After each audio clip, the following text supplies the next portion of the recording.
नमस्कार, भारत अपडेट देख रहे हैं आप। मैं हूं आपके साथ सपना दीपक मंतेशा। बुलेटिन का आगाज करेंगे बड़ी खबर के साथ और यूपी की एग्रीगेटर पॉलिसी तैयार, योगी सरकार जल्द करेगी लागू। ये बहुत बड़ी जानकारी आप तक पहुंचा रही हैं, जो आपको बता दें यूपी की एग्रीगेटर पॉलिसी तैयार करेगी योगी सरकार, जल्द करेगी लागू। मनमासा किराया वसूली पर लगेगी रोक, यानी अब मनमानी किराया जो वसूला जाता था उस पर रोक लगेगी। पीक आवर में 50% से ज्यादा किराया नहीं।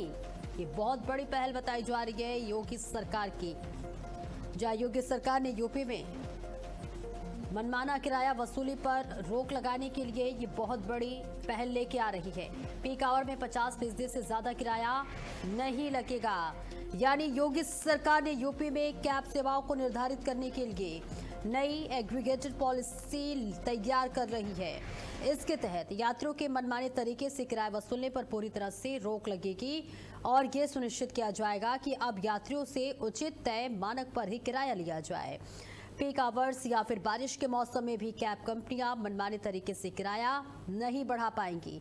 सरकार ने तय किया है कि किराए में 50% से अधिक की बढ़ोतरी की अनुमति नहीं होगी।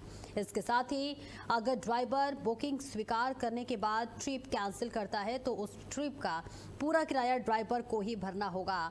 वहीं अगर ये यात्री की तरफ से राइड कैंसिल की जाती है तो यात्री पर 100 रुपए का जुर्माना लगाया जाएगा। ये बड़ी जानकारी आप तक पहुंचा रहे हैं और प्रणवीर ज्यादा जानकारी के लिए हमारे साथ जुड़ रहे हैं। प्रणवीर, देखिए योगी सरकार की ये बहुत बड़ी पहल बताई जा रही है, जहां अक्सर हम देखते हैं कि जब पीक आवर्स होता है या बारिश का मौसम होता है उस दौरान मनमानी किराया वसूल किया जाता है। ऐसे में क्या लगता है और क्या कुछ इसके फायदे हैं और इसके साथ ही क्या कुछ प्रतिक्रिया सामने आ रही है उन तमाम लोगों की तरफ से जो रोज यात्रा करते हैं कैब के जरिए? निश्चित तौर पे आपको बता दें कि जो उत्तर प्रदेश मसौदा मोटर वाहन एग्री डिलीवरी सेवा प्रदाता 2026 नियमावली लागू की जा रही है। इसमें कहीं ना कहीं जो ओला है, उबर है, रैपिडो है, इन सबके जो कंपनियों के जो डिलीवरी प्लेटफॉर्म है, इसमें एक नियम तय किया जा रहा है कि जिसके आधार पर किसी भी प्रकार से जो कस्टमर है उनको किसी भी प्रकार से कोई दिक्कत ना हो और तमाम प्रकार से प्राविधान ये योगी सरकार इसमें ला रही है। सबसे बड़ी बात है कि लाइसेंस अनिवार्य, इसमें सबसे बड़ी बात है कि जो प्राधिकरण वाला लाइसेंस है वो अनिवार्य है और इसमें किसी भी प्रकार से जो लाइसेंस बनने की जो समय सीमा है उसको भी निर्धारित की गई है। 90 दिनों के अंदर इसमें जो है लाइसेंस बन जाना अनिवार्य होता है। दूसरा सबसे बड़ी बात है महिला सुरक्षा को लेकर के कि जो गाड़ियां होती हैं, ओला होते हैं, उबर होते हैं, किसी भी प्रकार से इन सब गाड़ियों में अगर कहीं कोई दिक्कत होती है तो उनको अलार्म एक सेट होता है जो कि कंट्रोल रूम से इसको ऑपरेट किया जाता है और इससे किसी भी यात्री को अगर दिक्कत होती है तो तुरंत उस स्विच को दबाएगा और तुरंत वो अलार्म तत्कालीन चाहे पुलिस सेवा हो चाहे कंट्रोल रूम हो वहां पर पहुंचेगा और उसके तहत उनको सहायता मिल जाएगी। दूसरा सबसे बड़ी बात है ड्राइवरों के लिए जो नियम है वो इसमें कड़ी किए जा रहे हैं कि ड्राइवरों के पास वैध ड्राइविंग लाइसेंस होना चाहिए, फिटनेस होना चाहिए, बीमा होनी चाहिए गाड़ी के। कंपनियों को ड्राइवरों के प्रशिक्षण और आचार व्यवहार मतलब किस तरीके से जो है उनको आचरण रखना चाहिए अपने पैसेंजर के साथ, इन सब चीजों का बहुत ही प्राथमिकता के आधार पर इसको किया जाएगा। दूसरा सबसे बड़ी बात है कि जो वाहन का जो इसमें नियम दिया गया है उसमें जो है वाहन का भी फिटनेस होना चाहिए, जो प्रमाण पत्र हो, फिटनेस प्रमाण पत्र वो जारी होना चाहिए। तो कुल मिलाकर के जो योगी सरकार लागू करने जा रही है इसमें कहीं ना कहीं जो कंपनियां हैं उनके लिए एक कड़ा नियम है और यात्रियों के लिए सबसे बड़ी सुविधा रखी गई है, खासकर ऐसे समय पे कि जब पीक आवर्स होते हैं, यानी कि जैसे बरसात का समय है, मौसम खराब है, किसी प्रकार का समय है, तो उस कंडीशन में क्या होता है कि ये सब लोग अपने मनमानी किराया वसूलना शुरू कर देते हैं। तो ऐसे में इनके ऊपर रोक लगेगी और मनमानी किराया ये नहीं वसूल सकते हैं। अगर ये किसी प्रकार से कुछ कैंसिल करते हैं, कुछ करते हैं तो उसका भरपाई उन्हें करना पड़ेगा। पहले अभी क्या है कि अगर आप बिल्कुल रणवीर, देखिए अब कई दर्शकों के मन में भी ये सवाल जरूर उठ रहा होगा कि ये जो नई नीति है वो कब से लागू होगी और इसका लाभ यात्रियों को कब से मिलना शुरू हो जाएगा, और साथ ही क्या इस पॉलिसी से प्रदेश की कैब सेवाएं अधिक पारदर्शी होंगी, जवाबदेही बनेगी उनकी?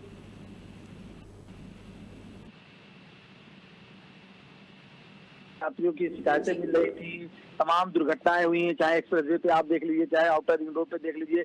लंबे टूर की जो सवारियां होती हैं 70 सीटर होती है, लेकिन उसमें 90 सवारी भर लेते हैं, उसमें माल तमाम भर देते हैं, जिससे कि बस का ओवरलोड बढ़ जाता है। ऐसे में ड्राइवर्स के लिए भी एक नियम है कि ड्राइवर्स को लगातार 24 घंटे ड्राइव के लिए मोटर मारी लगा देते हैं, तो उनके भी कहीं ना कहीं रेस्ट करने का समय, उनके आराम करने का समय। और दूसरा सबसे बड़ी बात है कि जो ओवरलोड वाहन चल रहे हैं, जिनकी फिटनेस नहीं मजबूत है, ऐसे वाहन लगातार डग्गामार वाहन लगातार जो है दुर्घटनाग्रस्त हो रहे हैं, और सरकार को कहीं ना कहीं एक बहुत बड़ी क्षति हो रही है, जन हानि हो रही है, धन हानि हो रही है। तो ऐसे में सरकार ने नियम लगाया है कि किसी भी प्रकार से अगर इस तरीके से पाए गए तो कहीं ना कहीं आपके ऊपर कार्रवाई भी की जाएगी, और गाड़ियों का फिटनेस समय समय पर एआरटीओ चेक करते रहेंगे, चाहे वो ओवरलोड की बात हो और चाहे ओवर हाइट की बात हो। अगर ओवरलोड में बात करें तो सड़कों की मानव गुणवत्ता होती है, जब ओवरलोड गाड़ियां चलती है तो कहीं ना कहीं सड़कें धंस जाती हैं, सड़कों का वो क्वालिटी नहीं होता है, और उस पर ओवरलोड जब वाहन चलने लगते हैं तब कहीं ना कहीं सड़कें भी जल्दी खराब हो जाती हैं। तो इससे धन हानि और जन हानि के साथ साथ जो समय की बचत है उस पर भी लगातार होगा। और दूसरा सबसे बड़ा, डिजिटल तरीके से जो पेमेंट है, चाहे वो कस्टमर से, चाहे वो बारकोड, और चाहे वो जो टोल प्लाजा पे हो, उसमें प्राथमिकता के आधार पर इस चीज को लागू किया जाएगा। जी बिल्कुल। क्या कैब बुकिंग रद्द करने या फिर सर्ज प्राइसिंग को लेकर भी नए नियम बनाए गए, क्योंकि इसके साथ ही कई सवाल ऐसे उठ रहे हैं। जी बताएं। देखिए, कई बार ऐसे हुआ है कि किसी भी प्रकार से अगर कोई बुकिंग होता है या कोई किसी के पास कैश नहीं होता है, बारकोड नहीं होता है, तो ये सब लोग कैश लेने में आनाकानी करते हैं। तो ऐसे में बारकोड रखना बहुत आवश्यक है, और किसी भी प्रकार से डिजिटल पेमेंट को आप मना नहीं कर सकते हैं। डिजिटल पेमेंट के आधार पर भी पेमेंट आप ले सकते हैं, और इन सब चीजों को जो नियम है, जो कस्टमर से जुड़ी हुई सुविधाएं, जो जनता से जुड़ी हुई सुविधाएं हैं, उनको प्राथमिकता के आधार पर जो वाहन चालक हैं, जो गाड़ी है, जो मोटर मालिक है, उनको रखना अनिवार्य है। जी तो शुक्रिया प्रवीण आपका इस महत्वपूर्ण जानकारी के लिए। और एक और बड़ी खबर लखनऊ से, जहां यूपी विधानसभा चुनाव को लेकर रणनीति शुरू हो गई है। बीजेपी सपा की नई चुनावी रणनीति पर काम शुरू, जहां प्रदेश भर में घर घर संपर्क अभियान शुरू, जनता तक पार्टी की नीतियां पहुंचाई जाएंगी। हर विधानसभा क्षेत्र के गांव कस्बों में जनसंपर्क, प्रत्येक बूथ पर नए डिजिटल सदस्य जोड़े जाने का ये लक्ष्य रखा जा रहा है। तो ये बड़ी और अहम जानकारी आप तक पहुंचा रहे हैं, जहां प्रदेश भर में घर घर ये अभियान चलाया जा रहा है, लोगों को जोड़ने की कोशिश की जा रही है। उत्तर प्रदेश विधानसभा चुनाव को लेकर रणनीति शुरू हो चुकी है, तमाम पार्टियां तैयारी करने में लगी हुई हैं। 2027 विधानसभा चुनाव में जीत दर्ज करने के लिए तमाम पार्टी अब अपनी अपनी रणनीति बनानी शुरू कर चुकी हैं, तैयारियां करती हुई नजर आ रही है। इसके साथ ही साथ उत्तर प्रदेश में वार पलटवार का भी दौर लगातार जारी है, जहां अखिलेश यादव तमाम मुद्दों को लेकर उत्तर प्रदेश सरकार को घेरते हुए नजर आ रही है, तो वही बीजेपी सरकार भी 2017 के पहले के समय को याद दिलाते हुए सपा सरकार पर जमकर निशाना साधते हुए नजर आ रही है। तो देखिए, 2027 विधानसभा चुनाव की रणनीतियों को लेकर लगातार तैयारी की जा रही है। तमाम जो पार्टियां हैं वो नई रणनीति बना रही है, जनता तक पार्टी की नीतियां पहुंचाई जा रही है, जनता को बताया जा रहा है कि उनके समय में क्या कुछ काम हुआ, और साथ ही हर विधानसभा क्षेत्र के गांव में लोगों की, नेताओं की पहुंच इस वक्त बनते हुए नजर आ रही है। तो उत्तर प्रदेश विधानसभा चुनाव को लेकर लगातार रणनीति बनानी शुरू हो गई है। बीजेपी हो, सपा हो, कांग्रेस हो या फिर अन्य जो भी दल हैं या निर्दलीय हैं, सभी अब लोगों के बीच पहुंचने शुरू हो गए हैं, लोगों से जनसंपर्क करने शुरू कर दिए हैं, चुनाव के लिए रणनीतियां बनानी शुरू की जा चुकी है, और इसके साथ ही साथ अपने सरकार में किए गए कामों को याद दिलाया जा रहा है। तो वही इस बीच वार पलटवार भी लगातार इस वक्त होता हुआ नजर आ रहा है। समाजवादी पार्टी सरकार बीजेपी सरकार को घेरते हुए नजर आ रही है, लेकिन वहीं दूसरी ओर बीजेपी समाजवादी पार्टी के सरकार के कार्यकाल को याद कराती हुई नजर आ रही है। अभी मुख्यमंत्री योगी आदित्यनाथ कल कुशीनगर के दौरे पर थे, तो आपने सुना कि किस तरह से मुख्यमंत्री योगी आदित्यनाथ ने तमाम बातों का जिक्र करते हुए 2017 से पहले की सरकार के कामों को याद कराया, जहां कहा कि बेटियां असुरक्षित थी, व्यापारी असुरक्षित था, नौजवान को रोजगार नहीं मिलता था। तमाम बातों का जिक्र करते हुए मुख्यमंत्री योगी आदित्यनाथ नजर आए। तो वही दूसरी ओर समाजवादी पार्टी भी पीछे कहाँ रहने वाली है, बीजेपी पर जमकर निशाना साधते हुए नजर आ रही है। लेकिन इस बीच ये बड़ी जानकारी आप तक पहुंचा रहे हैं, जहां उत्तर प्रदेश में 2027 विधानसभा चुनाव को लेकर तैयारियां लगातार की जा रही हैं, चिंतन मंथन किया जा रहा है, अपने विकास के कामों को गिनाया जा रहा है, या फिर जो भी उनके पार्टी में कमियां है, रणनीति में कमी है, उसे याद दिलाया जा रहा है। 2024 लोकसभा चुनाव के रिजल्ट्स ने जरूर एक समय में बीजेपी को हताश और निराश कर दिया था। उसको बारीकी से समझते हुए अब लगातार चिंतन मंथन किया जा रहा है। बीजेपी उस पर काम कर रही है। प्रदेश अध्यक्ष पंकज चौधरी भी लगातार बैठकें कर रहे हैं, लोगों को समझाइश दे रहे हैं। इसके साथ ही साथ तमाम नेताओं को इसके लिए हिदायत दी जा रही है। रमन मिश्रा ज्यादा जानकारी के लिए हमारे साथ जुड़ रहे हैं।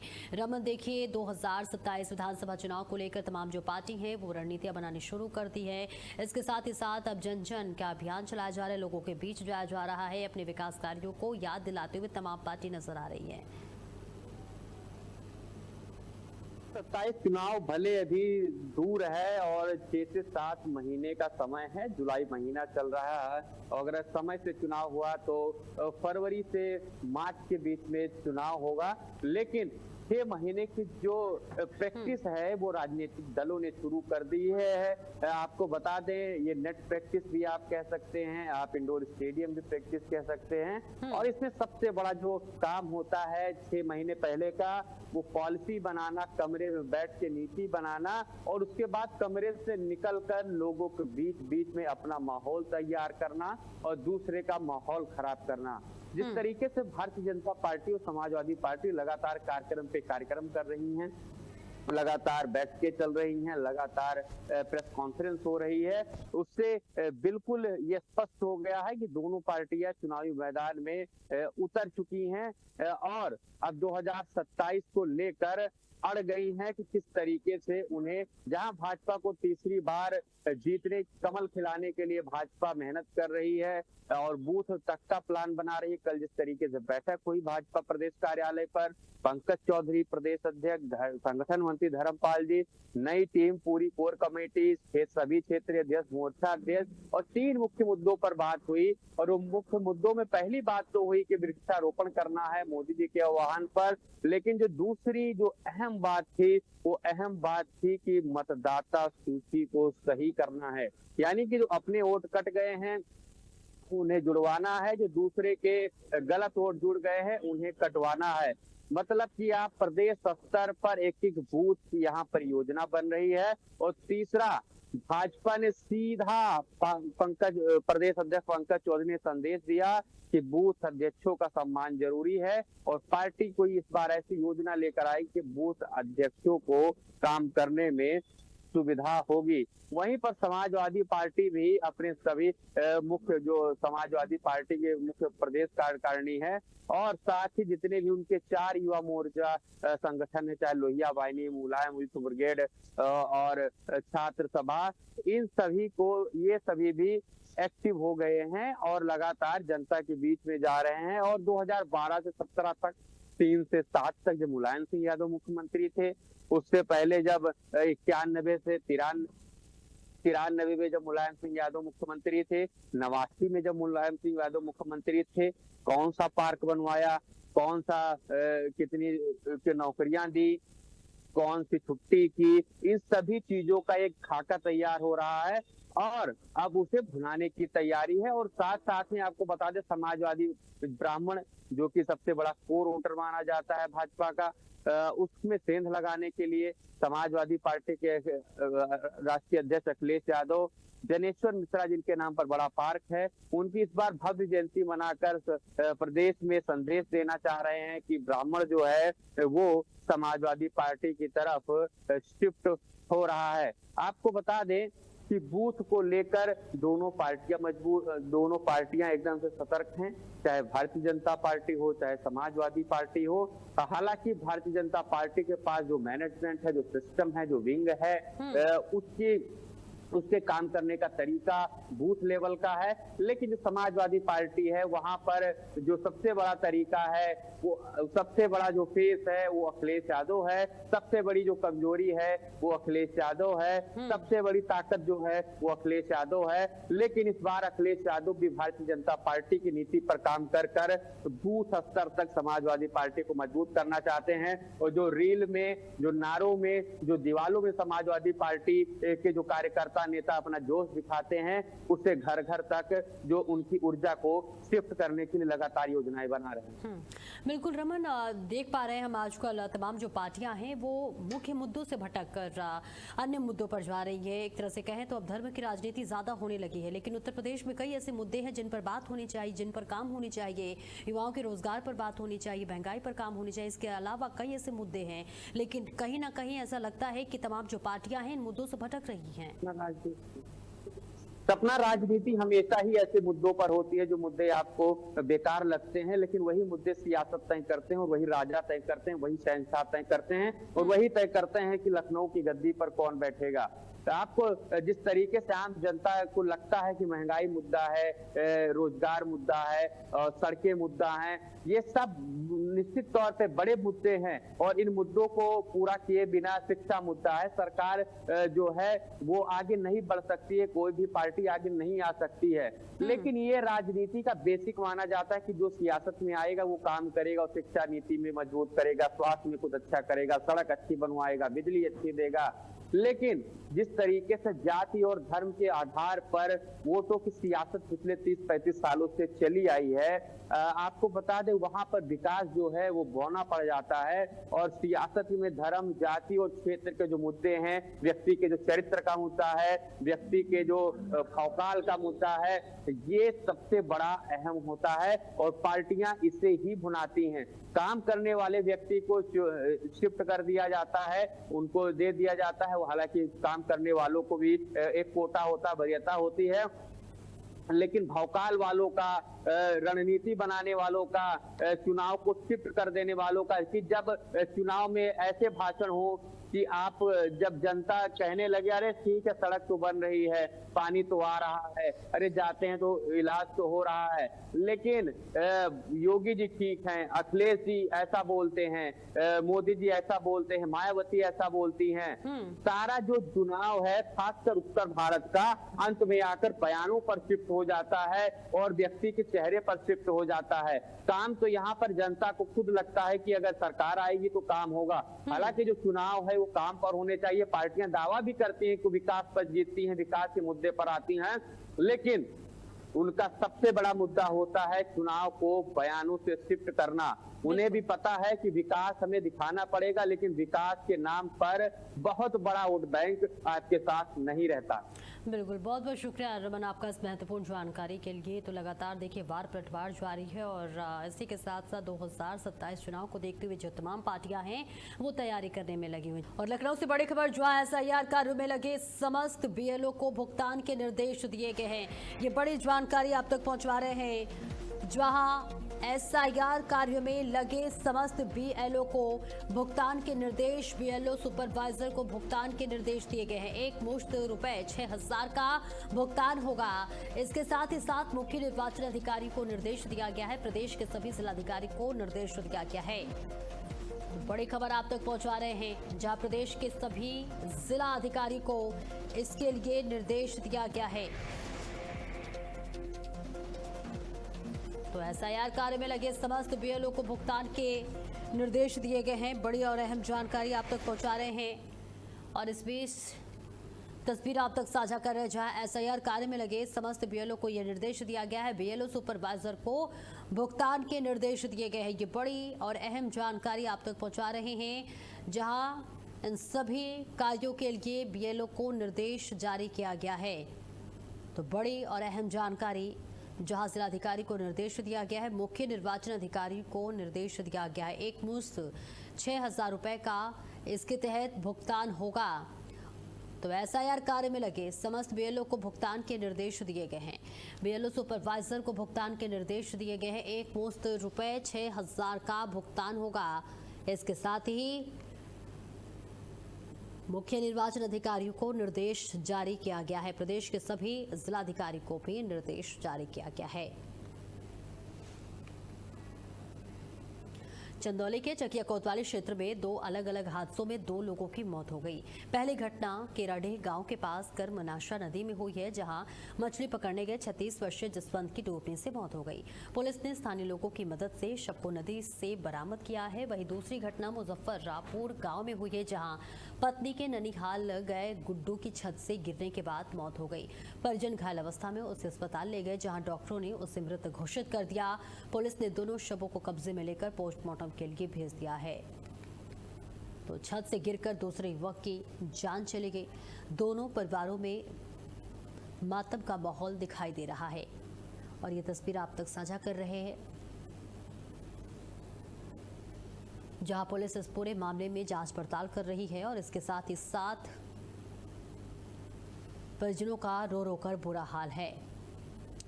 तो एक व्यक्ति की छत से गिरने से मौत हो गई है और इस पूरे मामले में जांच पड़ताल किया जा रहा है। तस्वीर आप तक साझा कर रहे हैं। मुजफ्फरपुर में देखिए ये बड़ी घटना हुई है, जहां बताया जा रहा है कि शवों को कब्जे में लेकर पोस्टमार्टम के लिए भेज दिया गया है। पोस्टमार्टम रिपोर्ट आने के बाद कई बड़ी जानकारी भी सामने आ सकती है। देखिए तस्वीर चंदौली से। और कानपुर के कलेक्टरगंज स्थित होटल सूर्या में युवक और युवती का शव मिलने से सनसनी फैल गई। दोनों को संदिग्ध परिस्थितियों में मौत हो गई है और जहरीला पदार्थ खाने की आशंका जताई जा रही है। मृतकों की पहचान फतेहपुर निवासी दिग्विजय सिंह और उन्नाव निवासी शिवांगी तिवारी के रूप में हुई। ये दोनों को अस्पताल ले जाया गया, जहां डॉक्टरों ने मृत घोषित कर दिया। पुलिस ने परिजनों को सूचना देकर मामले की जाँच शुरू कर दी है। मौत के कारणों का पता लगाने के लिए पुलिस सभी पहलुओं की जांच कर रही है। तो युवक और युवती के शव मिलने के बाद से हंगामा हो गया। हालांकि यह आशंका जताई जा रही है कि जहरीला पदार्थ खाने के बाद दोनों की जान गई है। तो होटल सूर्या में दोनों के शव से को बरामद किया गया है। जहरीला पदार्थ खाने की आशंका जताई जा रही है। परिजनों को सूचना दे दी गई है और इसके साथ ही मृतकों की पहचान भी कर ली गई है, जिसके बाद परिजनों का रो रो कर बुरा हाल है। लेकिन कई बड़े सवाल यहाँ जरूर खड़े हो रहे हैं कि आखिर युवक और युवती मृत अवस्था में कैसे मिले?